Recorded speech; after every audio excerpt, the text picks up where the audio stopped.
বাঁকুড়ায় হরিণে খাচ্ছে ওআরএস, হরিণের জন্য বিশেষ ব্যবস্থা বন দপ্তরের। চলতি গ্রীষ্মের মরশুমে হরিণদের পুষ্টিকর খাবার সরবরাহে উদ্যোগী বন দপ্তর। প্রতিদিন নিয়ম করে দুবার বাঁকুড়ায় মুকুটমণিপুর জলাধার সংলগ্ন বনপুকুরিয়া ডিয়ার পার্কে থাকা হরিণদের প্রয়োজনীয় খাবারের ব্যবস্থা করা হয়েছে।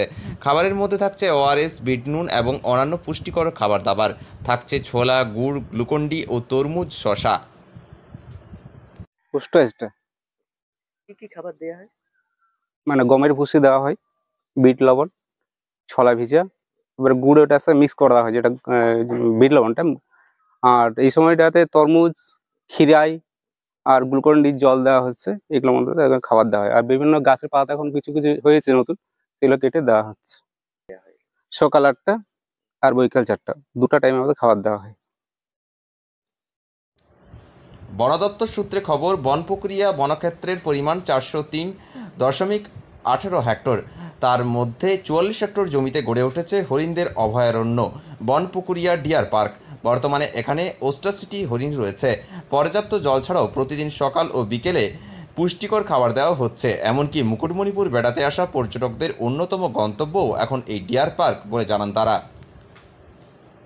জল আমাদের এখানে পুকুর রয়েছে, আমরা সাবমার্সালের সাইড থেকে আমরা সামনে এই জলটা দিই। আবার আমাদের ভেতরে পুকুর আছে, সেখানটা মোটামুটি আমরা জল ভর্তি করে রেখেছি। সেক্টর ব্যারিকেড করা আছে, 44 সেক্টর। ওতে কি কি এখানে থাকে? এখানে আমাদের ওই হরিণ আছে, আর এই জন্তু জানোয়ার বলতে এই সামাতে পারে না, পুরোটা ব্যারিকেড করা আছে। বাইরে বংশধর আছে, এর বেরিয়ার বাইরে কি আছে।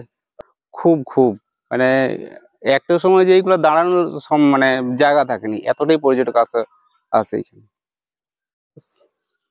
আমার না রামচন্দ্র সিং, জু কিপার।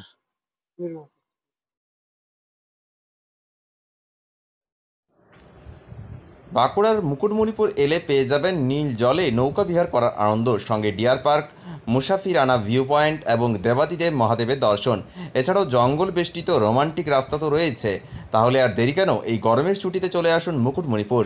বাঁকুড়াতে ক্ষুদ্র থেকে মাঝারি প্রাণী দেখা যায়, হরিণ তার মধ্যে অন্যতম। এবার হরিণদের ভালো রাখতে বন দপ্তরের এই উদ্যোগ সাধুবাদ কুড়িয়েছে সাধারণ মানুষের।